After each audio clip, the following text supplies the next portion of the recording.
अक्सर कायद-ए-आज़म की बातें सुनी हैं। कायद-ए-आज़म कैसे थे? कायद-ए-आज़म की लाइफ़ के बारे में हमने बहुत पढ़ा। स्टैनली वॉलपर्ट से लेकर जितने भी ऑथर्स हैं, कोशिश करते हैं कि जहाँ-जहाँ पे उनके बारे में कुछ पता चलता रहे, हम उनको पढ़ते रहें। और ज़ाहिर है वो एक इंस्पिरेशन है, हमारी सबसे बड़ी इंस्पिरेशन है, हमारे पाकिस्तान के लिए एक बहुत बड़ा नाम है उनका।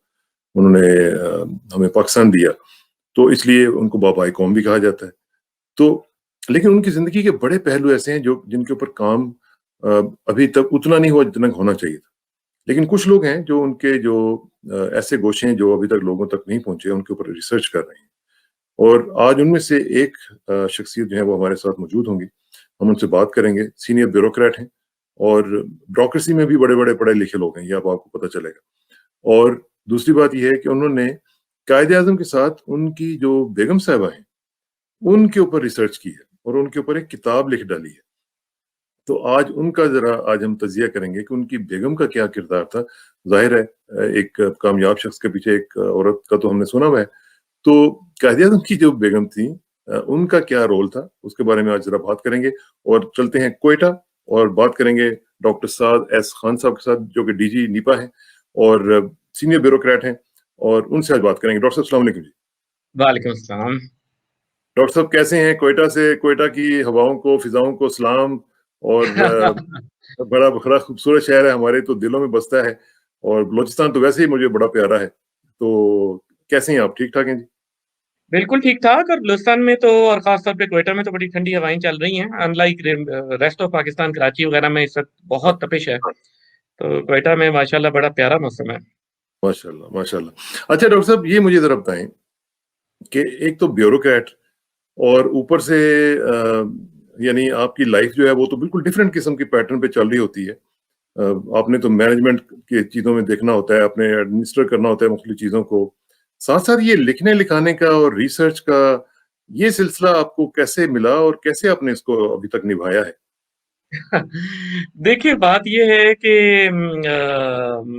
ब्यूरोक्रेसी में अहले कलम लोग कम होते हैं लेकिन होते ज़रूर हैं। कुदरतुल्लाह शहाब हैं या कुदरत मसूद साहब। मुफ्ती हैं या मुख्तार मसूद हैं हाँ, या तो ये थोड़ा-सा जो कि लिखने लिखाने से या कलम से दोस्ती रखते हैं। ये डॉक्टर साहब थोड़ा-सा कनेक्शन में कुछ प्रॉब्लम आ रही है। मैं चाहूँगा कि आप थोड़ा-सा इसको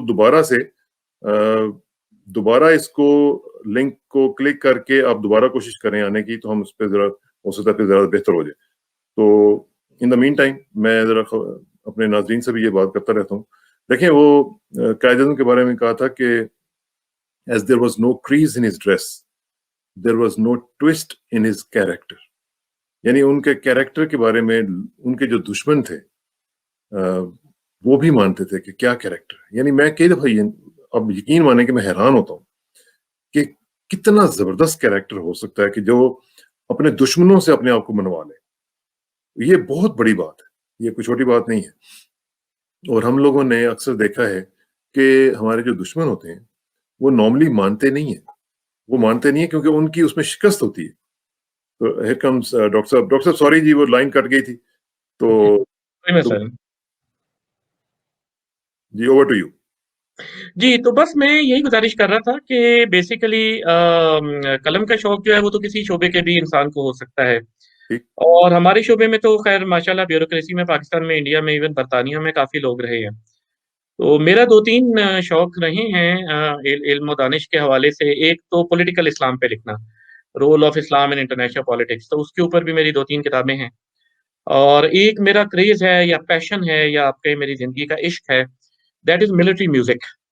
कि माशाल्लाह। दुनिया में जो जितने मिलिट्री बैंड्स हैं, ख़ास तौर पे जो ब्रिटिश ट्रेडिशन के हैं, जो बैगपाइप बैंड्स हैं पाकिस्तान में, यूके में, कनाडा में, ऑस्ट्रेलिया में, न्यूज़ीलैंड में और वो अफ्रीका के कंट्रीज़ जहाँ जो ब्रिटिश कॉलोनी रहे जैसे युगांडा, कीनिया, नाइजीरिया वग़ैरह और इवन नॉर्थ में इजिप्ट।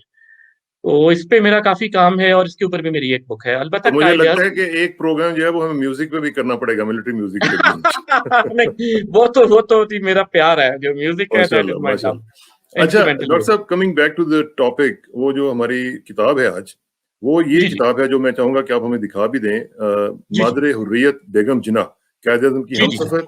और इनके बारे में बड़ी खूबसूरत टाइटल है। मैं कायद-ए-आज़म को देखता हूँ, यकीन करें ये मुझे क्या मैं बताऊँ, मेरे दिल के तार हिल हिल जाते हैं। ये अब आप असली वाली दिखाएँ ज़रा। जी, जी, जी। ज़रूर, ज़रूर। ये देखें, ये तो नाज़रीन, ये है, ये किताब बेगम जिन्ना की के बारे में जो कि डॉक्टर साहब ने लिखी है। अच्छा डॉक्टर साहब, आप ज़रा थोड़ा-सा इसका जिस्ट हमें बताएँ कि इसका जिस्ट क्या है? ज़ाहिर है उसकी पूरी तफ़सीलात में तो हमारे पास जाने का टाइम नहीं होगा, लेकिन what is the takeaway from this book?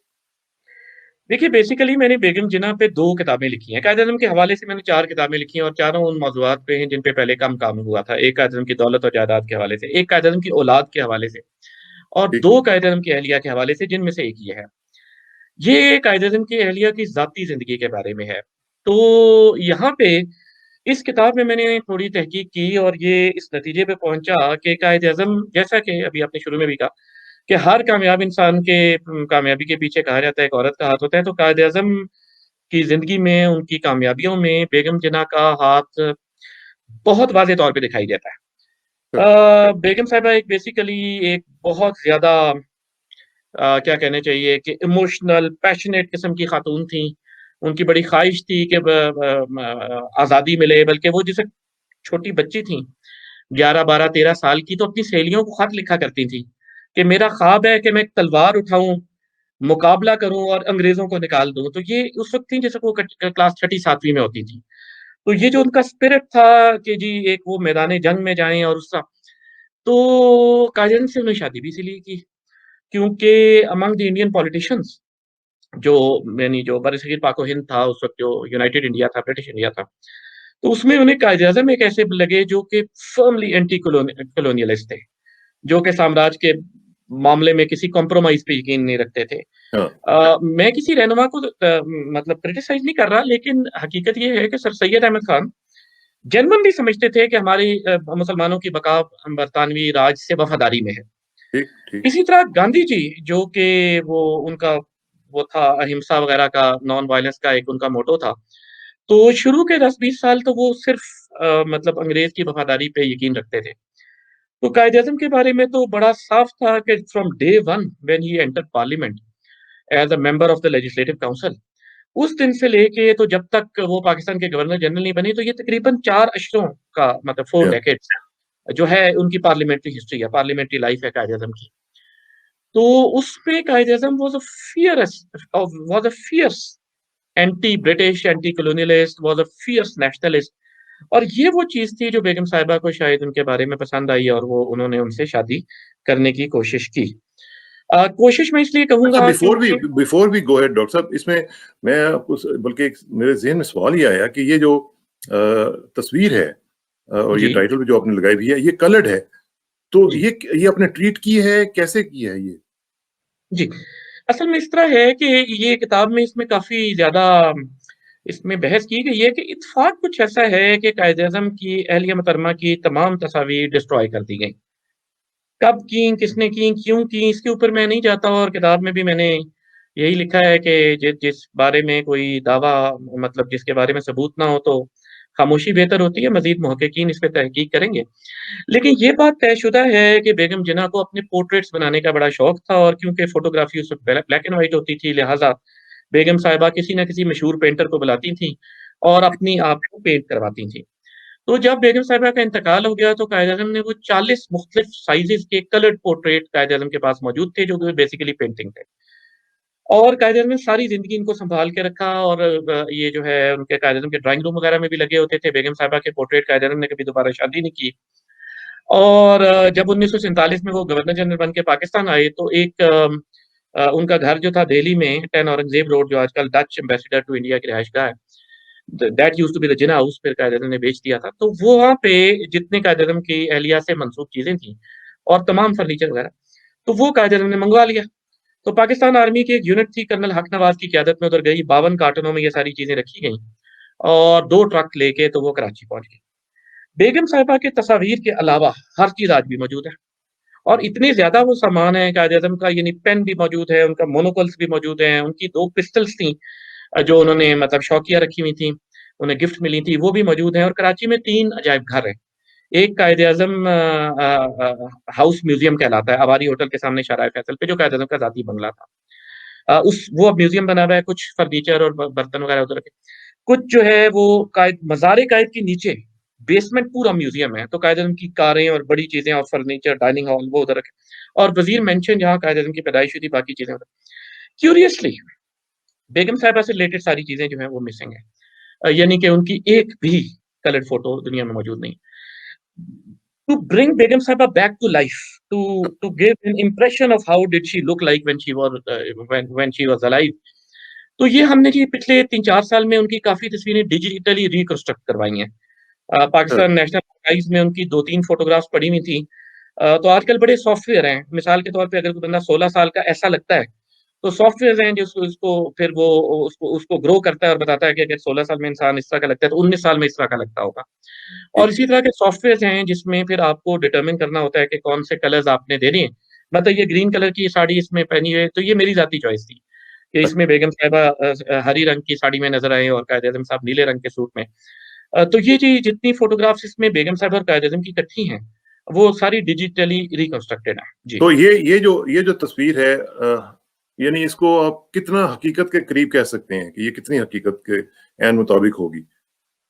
देखिए, बात ये है कि हकीकी तस्वीर तो 1908 से पहले जब बरसगीर में कैमरा नहीं आया था, या कम से कम जो मौजूदा पाकिस्तान है, कराची वगैरह में नहीं आया था, तो जितनी भी तस्वीर हैं, मिसाल के तौर पे शहनशाह जहांगीर की, सर सैयद अहमद खान की, मतलब क्वीन कैथरीन द वन की, तो वो सारी जो ज़ाहिर है वो एक या तो पेंटिंग होती है, हाँ, या फिर जी। ये है कि वो क्लोज़ेस्ट पॉसिबल प्रॉक्सिमिटी जो होती है वो है। आपने उनका कोई पोर्ट्रेट देखा हुआ है जो ओरिजिनल था, जो पेंटर ने बनाया हुआ था? नहीं, नहीं, ओरिजिनल पोर्ट्रेट तो कोई मौजूद पेंटर वाला तो नहीं है, अलबत्ता ये है कि 3-4 तस्वीरें उनकी ओरिजिनल मौजूद हैं, जो नेशनल उससे आर्काइव उससे ऑफ ये पाकिस्तान कितनी में। कितनी मुताबिकत रखती है? मैं सिर्फ ये चाहता हूँ कि उससे कितनी मुताबिकत है इसकी इस तकरीबन इस ये 100% है, मतलब इन द सेंस कि अच्छा, क्योंकि वो ब्लैक एंड व्हाइट थी, और ब्लैक एंड व्हाइट वो आपको पता है पहले ज़रा थोड़ी-सी हाँ, वो जो सॉल्यूशंस उसमें केमिकल इस्तेमाल होते थे आज से 100 साल पहले, वो इतने डेवलप नहीं थे जो 2021 में हैं। तो उसकी वजह से ये है कि वो बहुत मदन तस्वीरें, लेकिन जो मौजूदा सॉफ्टवेयर्स हैं वो digital reconstruction as close to original as possible कर देते हैं। वैसे मैं इसलिए यही उनका पूछ रहा हूँ चेहरा। डॉक्टर साहब, ये मुझे अब देखें कितनी ग्रेसफुल ये बनाई है आपने। मैं तो इसलिए आपको हैट्स ऑफ टू यू। ये जिस तरीके से आपने बनवाई है और जो आपने कॉम्बिनेशन रखा है और जो कलर कॉन्ट्रास्ट आपने रखा है कायद-ए-आज़म के साथ और उनका, इट्स सो ब्यूटीफुल और इतना खूबसूरत है कि इंतहाई जाज़िब-ए-नज़र है। इसमें मैं आपको एक चीज़ बताऊँ, आपकी बात से मुझे मैं यानी बात निकालते हुए मैंने इस किताब में भी बड़ी तफ़सील से बात की है। बेगम साहिबा का हवाला 18 किताबों में मिलता है। यानी जैसे किसी न किसी, जैसे वज़ीर-ए-आज़म जवाहरलाल नेहरू इंडिया के पहले वज़ीर-ए-आज़म थे, तो उनकी 2 हमशीराएँ थीं, 2 ही बहनें थीं उनकी, एक कृष्णावती सिंह और एक विजया लक्ष्मी पंडित। दोनों ने अपनी-अपनी ऑटोबायोग्राफ़ी लिखी, और ऑटोबायोग्राफ़ी लिखी तो जैसे कायद-ए-आज़म का कहीं न कहीं ज़िक्र आया, तो बेगम साहिबा का भी आया। इसी तरह कायद-ए-आज़म के एक अ, ब ब दस्ते राज़ थे, एक जूनियर वकील थे, एमसी छागला, मोहम्मद अली करीम भाई छागला। उन्होंने अपनी किताब लिखी 1973 में, अपने फ़ौत होने से पहले, ज़ाहिर है, ऑटोबायोग्राफ़ी, तो उसमें उन्होंने बेगम साहिबा का ज़िक्र किया। टोटल 18 हवाले बेगम साहिबा की ज़िंदगी में उनके बारे में मिलते हैं। 18 के 18 में एक चीज़ कॉमन है कि जो चीज़ किताबें कायद-ए-आज़म के दोस्तों ने या मुस्लिम लीग के हमख़याल लोगों ने लिखी उस दौर में, 1920, 1925, 1930 के वाक़यात के हवाले से, चाहे वो किताब 1950-60 में आई हो, और जो कायद-ए-आज़म के इंतहाई मुख़ालिफ़ीन ने लिखी, नेहरू ख़ानदान या गांधी ख़ानदान। एक बात हर एक ने लिखी कि बेगम साहिबा इंतहा की खूबसूरत, बला की ज़हीन और अच्छा, बहुत खुशगुफ्तार थीं। तो उनकी खुशशक्ल होना और खुशगुफ्तार होने पे तो 18 की 18 किताबों में दोस्तों और दुश्मनों में किसी में कोई कलाम, कोई कोई डिसएग्रीमेंट नहीं है। कि हर एक, यानी बेगम जो नेहरू साहब की हमशीरा सारी किताब में कायद-ए-आज़म के बारे में जहाँ पे भी ज़िक्र होता है 3-4 दफ़ा नेगेटिवली करती हैं। अलबत्ता जहाँ पे भी वो लिखती हैं, Jinnah and his very beautiful wife. अब आज के दौर में भी साउथ एशिया से, क्योंकि आपका भी ताल्लुक है पाकिस्तान से हवाई तौर पे, और अपने इधर ज़िंदगी गुज़ारी। आज के दौर में भी किसी दूसरे दोस्त की बीवी की तारीफ़ करना कोई इतना आसान नहीं है पाकिस्तान में। हाँ, मेरा हाँ, करीबी दोस्त है और मैं कहूँ जी भाभी बड़ी खूबसूरत है, तो वो हाँ, शायद अगली दफ़ा मुझसे नाराज़ हो जाए। हाँ, तो हाँ, कोई ख़ास बात इसमें थी, क्योंकि मैंने किसी और शख्सियत के बारे में, फीमेल शख्सियत के बारे में, उनके फ़िज़िकल हुस्न के बारे में वो तारीफ़ें नहीं सुनी, या पढ़ी, क्योंकि मेरा बहुत ज़्यादा मुतालिया, ज़ाहिर है मैंने 8 किताबें लिखी हैं, तो हर किताब को लिखने के लिए 100-200 किताबें पढ़नी पड़ती हैं और उससे अर्थ निकालना पड़ता है। एब्सोल्युटली। तो मेरा ये ख़्याल है कि शायद ही कायद-ए-आज़म के बारे में कोई किताब लिखी गई हो दुनिया में कहीं पे भी जो मेरे ज़ेर मुतालिया ना रही हो। क्या बात! तो बेगम साहिबा के बारे में जिस तरह तारीफ़ की गई, उनके खुश-शक्ल होने के बारे में, उनके खुश-मिज़ाज होने के बारे में और उनका जो फ़िज़िकल हुस्न था कि एक आपको बताऊँ, राजा साहब महमूदाबाद एक मुस्लिम लीग के एक या ज़माने में सदर या गुज़रे कायद-ए-आज़म बहुत से बड़े भी लीडर। पहले। बहुत बड़े लीडर थे। उनका एक बेटा था 4 साला शहज़ादा अमीर मोहम्मद खान, ज़ाहिर है जैसे वो बड़ा हुआ तो वो राजा साहब महमूदाबाद बना। तो वो उन्होंने 1976 में अपनी याददाश्तें एक इंटरव्यू में शेयर की। तो उसमें उन्होंने कहा कि जी मैंने बेगम साहिबा को देखा था जब मैं 4 साल का था। और वो इस अच्छा, तरह हुआ कि वो 1914 में पैदा हुए थे और बेगम साहिबा और कायद-ए-आज़म की शादी 1918 में हुई थी। तो कायद-ए-आज़म साहब और बेगम साहिबा अपने हनीमून के लिए राजा साहब महमूदाबाद के महल में ठहरे थे। एक जगह नैनीताल, जैसे जी, जी, वो जी, एक जी। हमारा मरी या नथिया गली है, तो इंडिया में नैनीताल जो एक पिक्चरेस्क मकाम है, तो कायद-ए-आज़म और बेगम साहिबा 4 हफ्तों के लिए 28 डेज़ के लिए वहाँ पे तशरीफ़ ले गए थे, अपनी हनीमून पे शादी के फ़ौरन बाद। तो वो राजा साहब महमूदाबाद के महल में ठहरे, तो राजा साहब ने उनको वेलकम किया और उसके बाद फिर वो अपने दूसरे महल लखनऊ वापस चले गए और नैनीताल में ये मियाँ-बीवी रहे।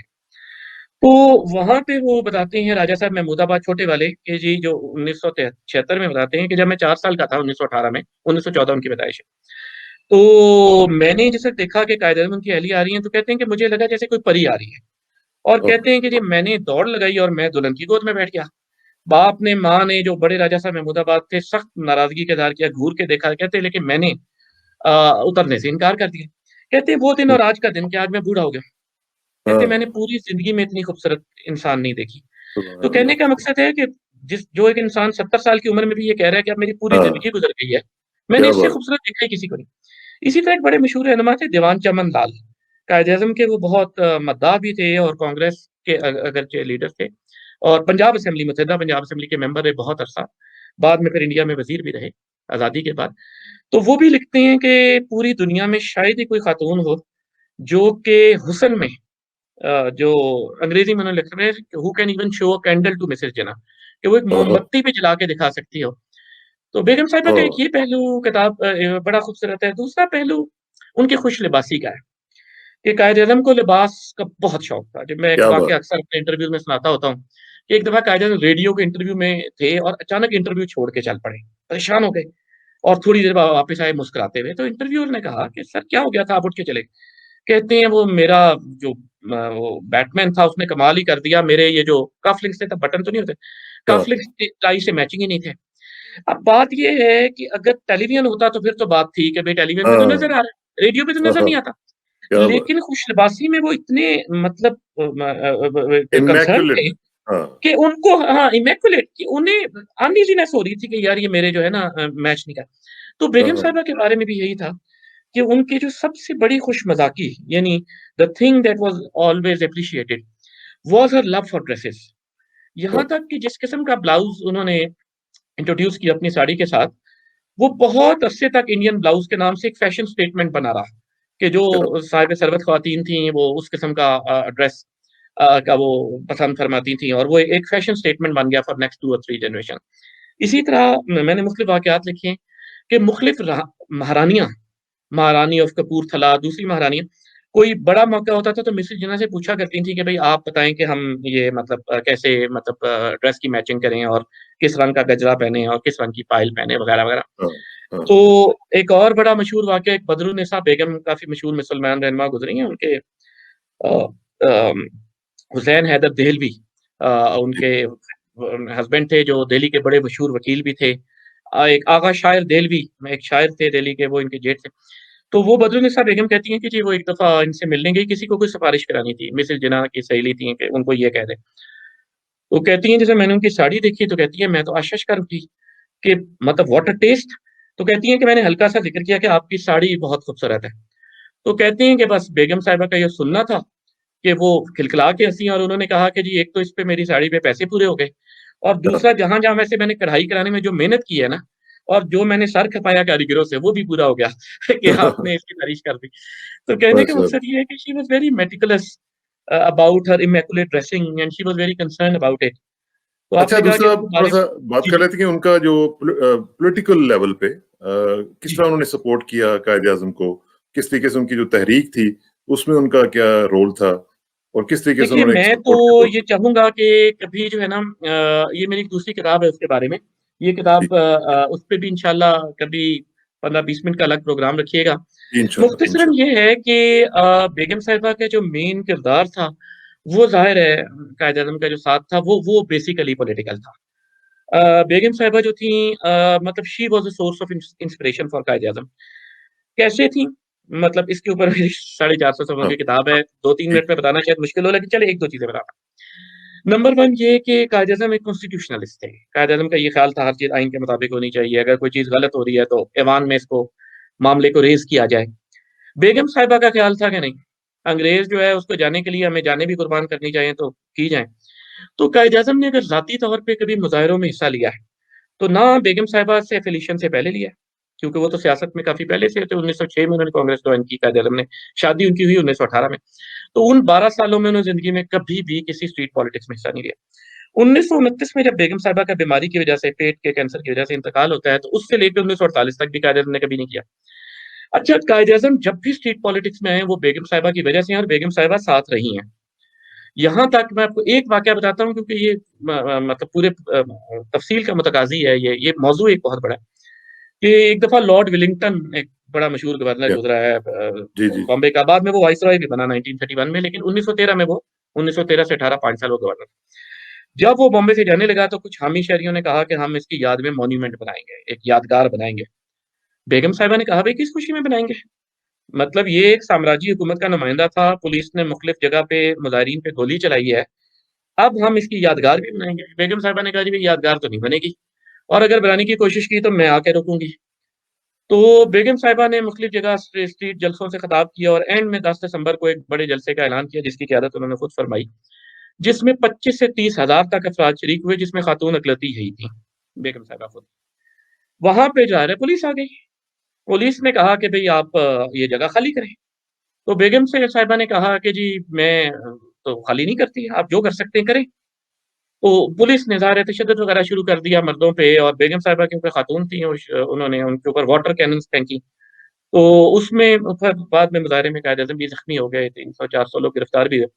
लेकिन बेगम साहिबा अपनी जगह से टस से मस ना हुई और इवेंचुअली ये हुआ कि इतना मामला कंट्रोवर्शियल हो गया अखबारों में, टीवी में कि इतना कंट्रोवर्शियल हो गया कि इट वाज़ डिसाइडेड कि वो यादगार नहीं बनेगी। अच्छा, लोग इतने इंस्पायर हुए कि एक 18 साल की लड़की है, 150 पुलिस वाले खड़े हैं और वो भी कॉलोनियल पुलिस, जिस वक़्त गोली चलती थी, सैकड़ों में भी चलती थी, जैसे जलियांवाला बाग में वो। तो उन्होंने जनाब ये हट नहीं रही, तो फिर ₹1 फंड एक कायम हुआ, उससे ₹65,000 जमा हुए और फिर एक पीपल्स जिना हॉल बनाया गया, जो आज भी कायम है, 2021 में। यानी मॉन्यूमेंट तो बना, लेकिन लॉर्ड वेलिंगटन के लिए नहीं, मिस्टर और मिसेज़ जिन्ना के लिए। तो ये क्या तो मैं बात है। आपको एक वाकया सुना रहा हाँ। हूँ।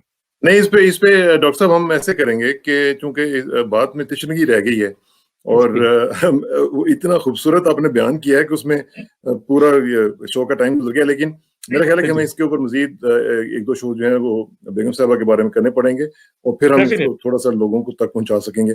अभी तो बिल्कुल मुझे सही। खुद तशनगी फ़ील हो रही है। तो जी, हाँ, हाँ, तो इंशाल्लाह अब आपका बहुत-बहुत शुक्रिया।